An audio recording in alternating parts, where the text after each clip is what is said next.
જય માતાજી, મારું નામ રુદ્રરાજસિંહ ઝાલા છે. આજે હું તમને ગુરુ પૂર્ણિમા વિશે થોડુંક જણાવવા માંગુ છું.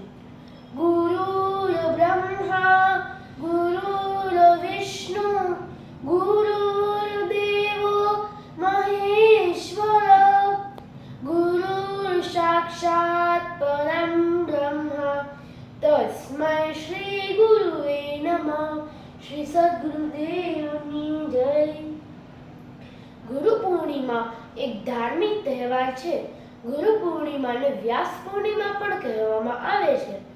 આ તહેવાર ગુરુને સન્માન આપવાના હેતુથી ઉજવવામાં આવે છે.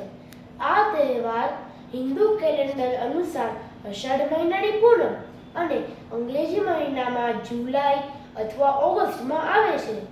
ગુરુનો અર્થ થાય ગુ એટલે અંધકાર અને રૂ એટલે અંધકારમાંથી બહાર લઈ જનાર. ગુરુ આપણા જીવનમાં અંધકાર અને અજ્ઞાનને દૂર કરી આપણા જીવનમાં પ્રકાશ અને અજવાળું ફેલાવે છે. ગુરુ પૂર્ણિમા વેદવ્યાસજીના જન્મ દિવસે ઉજવવામાં આવે છે કે જેમણે મહાકાવ્યો મહાભારત, 18 પુરાણ અને 4 વેદોની રચના કરી, જેથી તેમને વેદવ્યાસ તરીકે પણ ઓળખવામાં આવે છે. જો ભગવાન શ્રી રામ અને કૃષ્ણને તેમના જીવનના લક્ષ્યને પૂર્ણ કરવા, નવી દિશા પ્રાપ્ત કરવા ગુરુની જરૂર પડતી હોય તો આપણા જીવનમાં ગુરુ હોવાનો ખૂબ જ જરૂરી છે. એટલે જ કહેવામાં આવે છે ને, ગુરુ બિન જ્ઞાન ન ઉપજે, ગુરુ બિન મિલે ન ભેદ, ગુરુ બિન સંશય ન કટે, ભલે ને વાંચો ચારો વેદ. આપણા જીવનમાં પ્રથમ ગુરુ છે આપણી માં, કે જેમણે આપણને માતૃભાષાનું જ્ઞાન આપી આપણા જીવનમાં જ્ઞાનની શરૂઆત કરી. બીજા ગુરુ છે આપણા પિતા, કે જેમણે આપણને દુનિયા સાથે ચાલતા શીખવાડ્યા.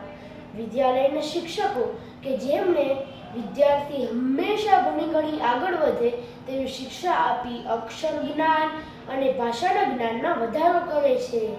અને અંતમાં એ દરેક વ્યક્તિ કે જેમણે મારા જીવનને સફળ બનવા માટે પ્રત્યક્ષ કે પરોક્ષ રીતે સહયોગ આપ્યો છે, એ બધા જ ગુરુજનોને ગુરુ પૂર્ણિમાના શુભ દિવસે નમન.